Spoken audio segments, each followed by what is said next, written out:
Now question number 2, question number 1 के 5 सब questions complete हो चुके हैं, ठीक है। 2 में देखते क्या लिखा है। Basketball players John, Wasim, Akash were practising the ball drop in the basket. मतलब John, Wasim and Akash 3 basketball player है, वो क्या कर रहे हैं, प्रैक्टिस कर रहे हैं बास्केट में बॉल डालने की। बास्केटबॉल खेला है ना आपने, हाँ, इस तरह से बॉल को जंप किया जाता है और एक बास्केट से निकलता है बॉल के अंदर से जाकर के। तो the possibilities of success for John, Wasim and Akash are 4/5, 0.83 and 58% respectively. मतलब उनकी जो पॉसिबिलिटीज है किस चीज़ की, सक्सेस की, है ना। उनके सक्सेस की जो पॉसिबिलिटीज है, जॉन की कितनी है, 4.5 है, वसीम की 0.83 एंड आकाश की 58% है। तीनों की सक्सेस की पॉसिबिलिटी पता चल गई। अब आपसे क्या पूछा जा रहा है, who had the greatest probability of success. Who has the greatest probability of success, मतलब सबसे ज्यादा सक्सेस की प्रोबेबिलिटी किसकी है, मतलब हमको नहीं पता। अब इस तरह से आपको नंबर्स में दिए जाएंगे तो आपको क्या समझोगे, एक आपका फ्रैक्शन के फॉर्म में है, ठीक है। ये किसका है, जॉन का, आपका फ्रैक्शन के फॉर्म में दिया। इसकी जो प्रोबेबिलिटी ऑफ सक्सेस क्या दिया यहाँ पे, 4:5, ओके। एंड सेकेंड क्या कौन है, वसीम, इसकी probability of success 0.83, okay. And Akash की प्रोबेबिलिटी ऑफ सक्सेस कितना है, 58%। एक आपको परसेंट में गिवन है, एक फ्रैक्शन में गिवन है एंड एक डेसिमल में गिवन है। कैसे पॉसिबल होगा भाई कि ये तीनों के प्रोबेबिलिटी ऑफ सक्सेस में देखना है, कैसे पॉसिबल होगा कि कौन सा ग्रेटेस्ट है ये देखिए। तो हमको क्या करना चाहिए, ये सब देखने के लिए कि किसका सक्सेस ज़्यादा है, किसकी प्रोबेबिलिटी ज़्यादा है, तो ये देखने के लिए हमको क्या करना पड़ेगा, तीनों को सेम करना पड़ेगा। जब तक सेम नहीं होगा तब तक के वो आप सॉल्व नहीं कर सकते, ठीक है। या आप नहीं बता सकते कि किसकी प्रोबेबिलिटी ऑफ सक्सेस ग्रेटेस्ट है, ज़्यादा है। तो देखो ये तो फ्रैक्शन में है, हम इसका परसेंट निकाल सकते हैं। ये भी डेसिमल में है, इसका भी परसेंट निकाला जा सकता है। ये ऑलरेडी आपका परसेंट में है, आपको कुछ करने की जरूरत ही नहीं पड़ेगी, ठीक है। तो 4/5 इसकी प्रोबेबिलिटी ऑफ सक्सेस है, किसकी, जॉन की। तो इसको 4/5 आप इसका परसेंट निकालेंगे। तो परसेंट निकालेंगे तो कैसे करेंगे, इसके लिए 4/5 मल्टीप्लाई बाय 100 कर दो, क्लियर है। 4/5 मल्टीप्लाई बाय 100 करेंगे तो आपको कितना मिलेगा, परसेंट निकाले ना, 5.5 525 कितना होता है, 100, क्लियर हो गया। चलो अब 1 मिनट, सॉरी 525 नहीं होगा यार, 520 क्योंकि 5 2 10 और ये 0 आएगा ना, है ना, 5 2 10 और ये 0 आएगा। 425 100 होता है, ओके। 520 तो 2 4 8 और ये 0, ये निकल के आ गया आपका 80%। किसका निकल के आ गया, जॉन का, ठीक है। देन सेकेंड इज वसीम का क्या है, 0.83, ओके 0.83। अब इसका परसेंट निकालना आपको तो पता है 0.83। अगर इसको आपको हटाना है डेसिमल को, तो डेसिमल 1 2 है, 2 डिजिट है यहाँ पे, आपको समझ में आ रहा। तो ये 2 डिजिट है, तो आप क्या करने वाले हो, अगर ये डेसिमल को हटाना है तो हमको 100 को नीचे लेना पड़ता है, और तो ये हमारा ये हट जाता है क्योंकि डेसिमल के बाद 2 डिजिट है।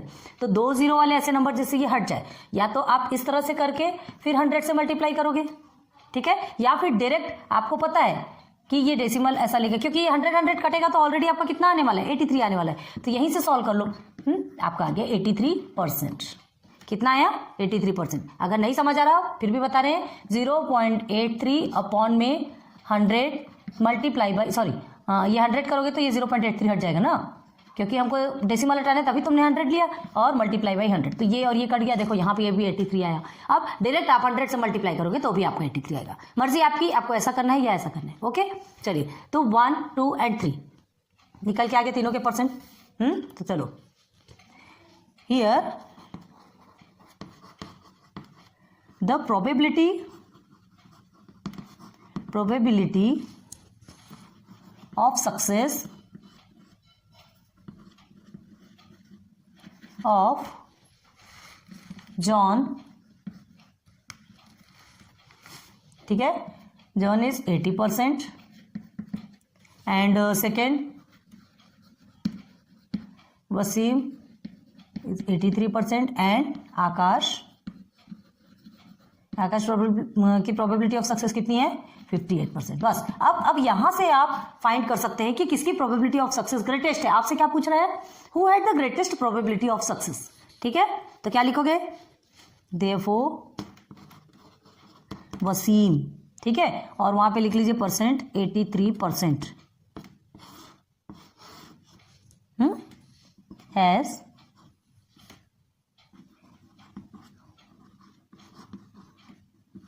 ग्रेटेस्ट, या तो सीधे ऐसे लिखे वसीम हैज ग्रेटेस्ट, एक मिनट, हाँ वैसे ही लिखो, वसीम है, सही है, वसीम है ग्रेटेस्ट प्रोबेबिलिटी ऑफ सक्सेस, या आप आंसर लिख सकते हो लेकिन फिर भी हम लिख के बता रहे हैं आपको, प्रोबेबिलिटी ऑफ सक्सेस बाय, या तो of 83%।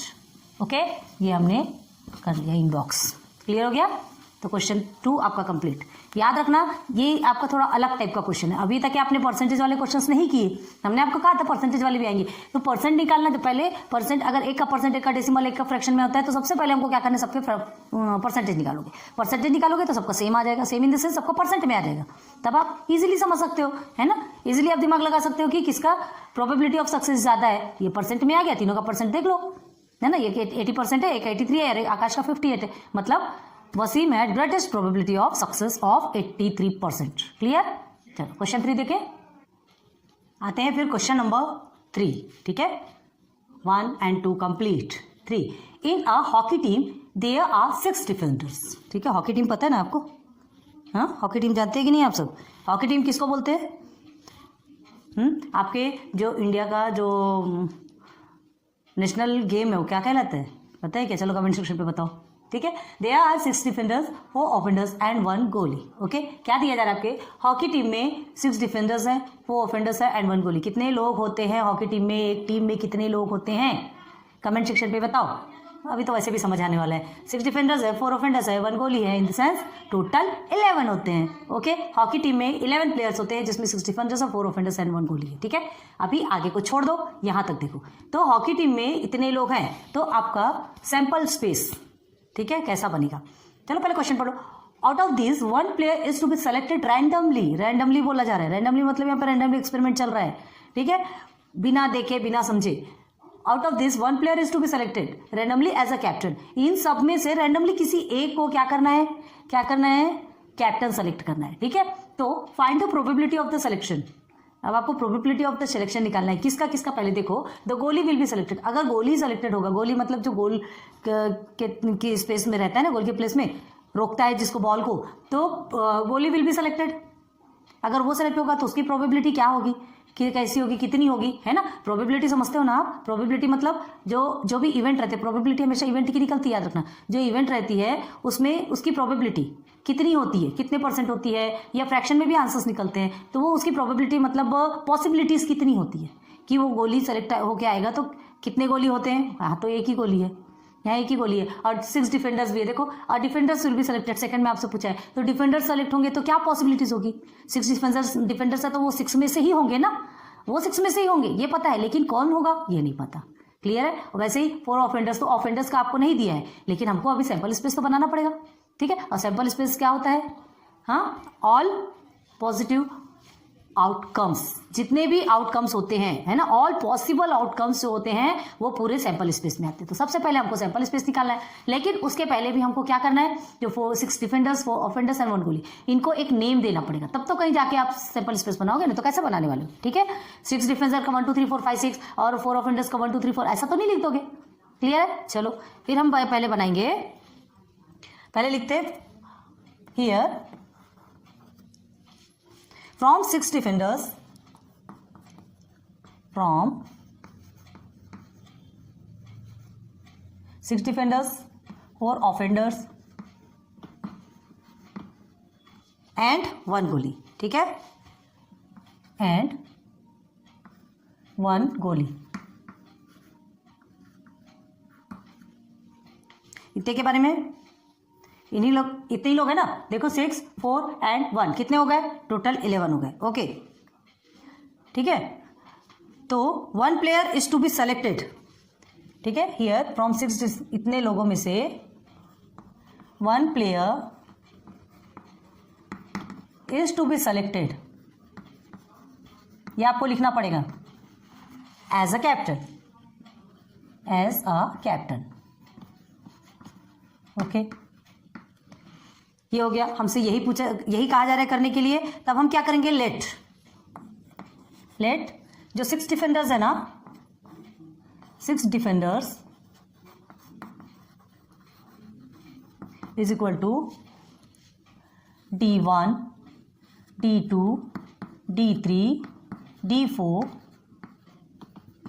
D5 and D6. Okay. 4 offenders is equal to offender का O कर दो, O1, O2, O3, O4 and 1 गोली। तो 1 गोली का क्या लिख देंगे हम, G लिख दो इसको, G1।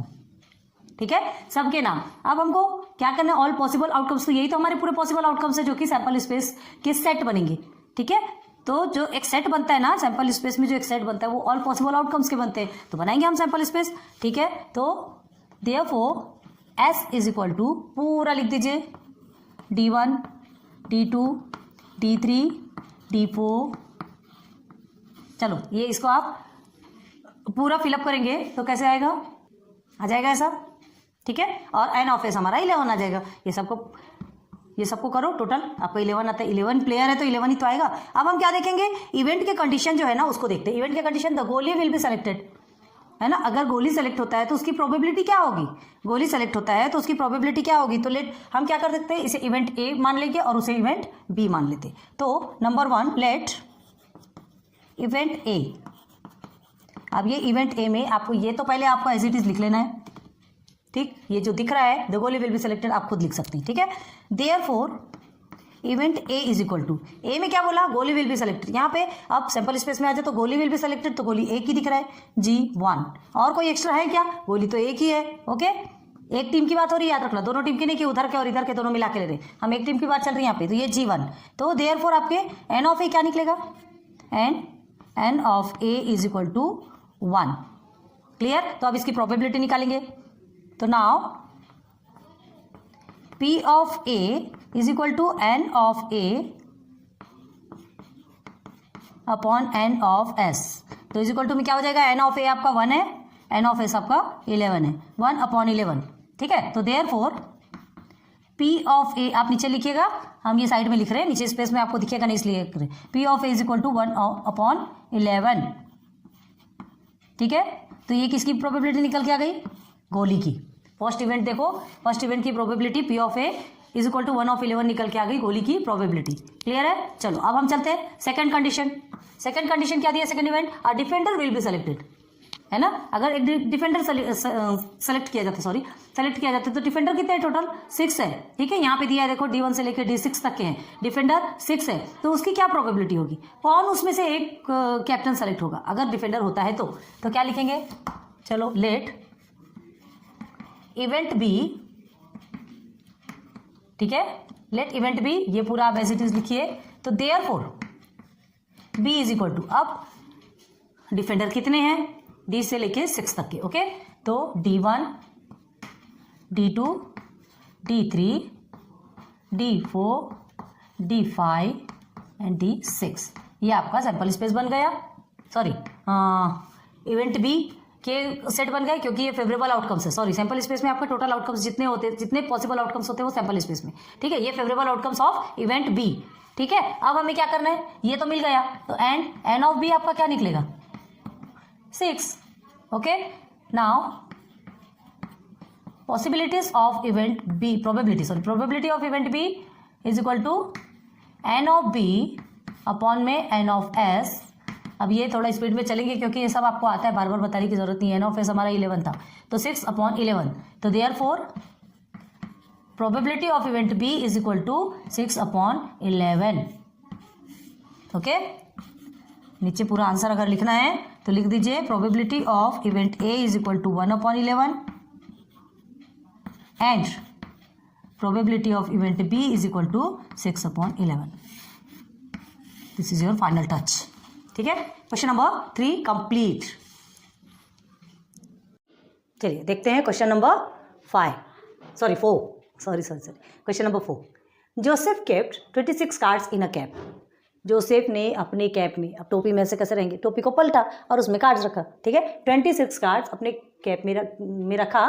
Bearing 1 English alphabet on each card, her card में इंग्लिश अल्फ़ाबेट्स लिखे ABCDEFGH, ऐसा करते करते टोटल 26, चूंकि Z तक है, A से Z तक है 26 लेटर्स है। ओके, तो टोटल 26 कार्ड है, सब में एक एक लेटर्स लिखे हुए हैं। ओके, लेटर्स मतलब वही अल्फ़ाबेट्स लिखे हुए हैं। 1 card is drawn at random, एक कार्ड उठाया बिना देखे, एक कार्ड रैंडम मतलब ये रैंडम एक्सपेरिमेंट हो गया, रैंडमली उठाया उसने, है ना, उसने अंदाज से उठाया, उसने नहीं देखा कौन सा उठा रहा है, रैंडमली उसको उठाने बोला गया, उठा लिया। What is the probability that the card drawn is a vowel card, अगर वो जो ड्रॉन किया, जो कार्ड निकाला, अगर वो वॉवेल वाला होगा तो उसकी प्रोबेबिलिटी क्या होगी, वो वॉवेल वाले कार्ड की प्रोबेबिलिटी क्या होगी, कितनी कितनी मतलब पॉसिबिलिटीज़ होगी।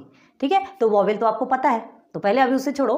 देखो, Joseph kept 26 card in a cap, पहले यहाँ तक देखते हैं, क्यों, क्योंकि हमको टोटल पॉसिबल आउटकम्स निकालना है, तो 26 कार्ड हमको सैंपल स्पेस तो बनाना पड़ेगा ना। ठीक है, तो सैंपल स्पेस हियर लिख लो, here total cards are 26। Okay, 26।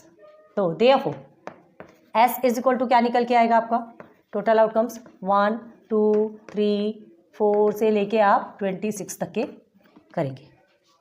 Clear है? ऐसा करेंगे। आपसे क्या पूछा गया है, बहुत ध्यान दो, टोटल 26 कार्ड्स है, आपको बोल रहा है कि bearing English alphabet on each card, English alphabet पूछ रहा है, तो आप ये कैसे बनाओगे, इसलिए हमने जानबूझ के कि आपको समझ में आना चाहिए। यहाँ हमने क्या लिखा, टोटल 26 कार्ड्स है, लेकिन आपको ये तो बताया कि जो अल्फाबेट्स, जो कार्ड्स उसमें अल्फाबेट्स लिखे, तो क्या लिखेंगे हम सैंपल स्पेस में, ए से जेड तक के लेटर्स लिखेंगे। ओके, समझ में आना चाहिए आपको, ABCD इस तरह से लेते हुए आप जेड तक के लेटर्स लिखेंगे। क्लियर हुआ? हमने 1 2 3 4 जो लिखा, आपको गलती समझ में आई कि नहीं, तुरंत से हमने जानबूझ के लिखा, हमको समझ में, हमको पता था, क्योंकि ना कभी हमारे साथ भी ऐसी प्रॉब्लम होती थी कि यहाँ 26 कार्ड लिखा है, हमने वहाँ सैंपल स्पेस में भी पूरा 1 से 26 तक के नंबर्स लिख दिए, हमने ये नहीं देखा कि वहाँ पे अल्फ़ाबेट लिखा है। ठीक है, हर चीज़ का ध्यान देना, एक एक पॉइंट टू पॉइंट आपको समझाने की कोशिश कर रहे, प्लीज़ ध्यान दो। ओके, तो देखो ABCD से लेके आप Z तक लिखोगे, ये आपका सैंपल स्पेस का आउटकम्स। ठीक है, तो एन ऑफ एस क्या निकल के आएगा, एन ऑफ एस में आएगा आपका टोटल 26। अब यहाँ पे आएगा आपका नंबर, क्योंकि हम तो नंबर काउंट करेंगे 1 2 3 4 ऐसे नंबर काउंट करेंगे ना, तो ऐसे नंबर काउंट करेंगे तो 26 निकल के आएगा। हो गया सैंपल स्पेस का काम कंप्लीट। अब हमें क्या करना है, इवेंट देखना है। तो इवेंट क्या है, देखो यहाँ पे क्या दिया, 1 कार्ड इज ड्रॉन, रैंडमली एक कार्ड उठाया, what is the probability that card drawn is a vowel card, है ना, जो वो वॉवेल कार्ड अगर होगा तो उसकी प्रोबेबिलिटी क्या होगी, क्या होगी, जो कार्ड अगर निकाला गया है वो अगर वॉवेल है तो उसकी प्रोबेबिलिटी क्या होगी। तो आपको वॉवेल पता है, वॉवेल और कंसोनेंट पता है कि नहीं, वॉवेल AEIOU, जिसमें हिंदी में बोलते हैं अ आ इ ई उ ऊ ए ऐ ओ औ अम अहा बोलते हैं, तो ये आपके क्या है, स्वर, हिंदी में उसको स्वर बोला जाता है, इंग्लिश में उसको वॉवेल बोला जाता है। ठीक है, तो वॉवेल क्या है आपके AEIOU, तो हमको यही फाइंड करना है। ठीक है, तो पहले हम जो इवेंट है उसको हम A सपोज ले लेते हैं। ठीक है, लेट इवेंट A है ना, क्या लिखोगे इवेंट A में, the card drawn is the card drawn is a vowel card। ठीक है, जो कार्ड निकाला गया वो वॉवेल कार्ड है, तो अब उसकी कितनी पॉसिबिलिटीज होगी, therefore A is equal to कितनी होगी, AEIOU।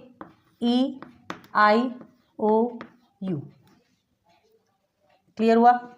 ओके, तो N ऑफ A क्या निकल के आएगा आपका 5, क्योंकि 5 वॉवेल्स होते हैं। क्लियर है, समझ आ रहा है आपको, 5 वॉवेल्स होते हैं, ध्यान रखो। तो ये जो 5 वॉवेल्स हैं आपका इवेंट A के आउटकम्स निकल के आए, ये हमारे क्या कहलाएंगे, फेवरेबल आउटकम्स। ठीक है, क्यों फेवरेबल आउटकम्स, क्योंकि जो हमें चाहिए था वो चीज़ें हमने निकाल के लिए यहाँ पे, जो हमें चाहिए था वो चीज़ें निकाल के लिए, तो N ऑफ A हमारा 5 आ गया। अब हमको इसकी प्रोबेबिलिटी निकालना है, कैसे निकालोगे प्रोबेबिलिटी, फॉर्मूला मालूम है, प्रोबेबिलिटी ऑफ इवेंट A का फॉर्मूला लगाओ, probability of event A is equal to N of A upon में N of S is equal to, N of A आपका 5 आया है, N ऑफ X आपका 26 आया। ठीक है, तो 5 अपॉन 26 इज इक्वल टू, अब इसको और सॉल्व कर सकते क्या, नहीं आएगा, कहीं से नहीं कटेगा, है ना, डेसिमल में मतलब फ्रैक्शन में रहने दो।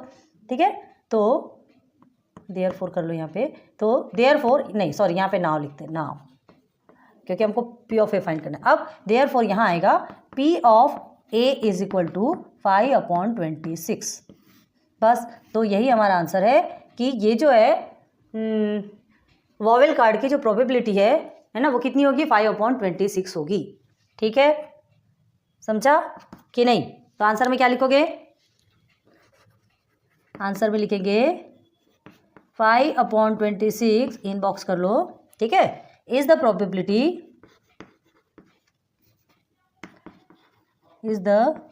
Probability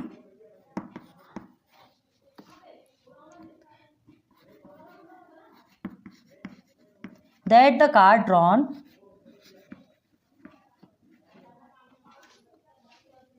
is a vowel card.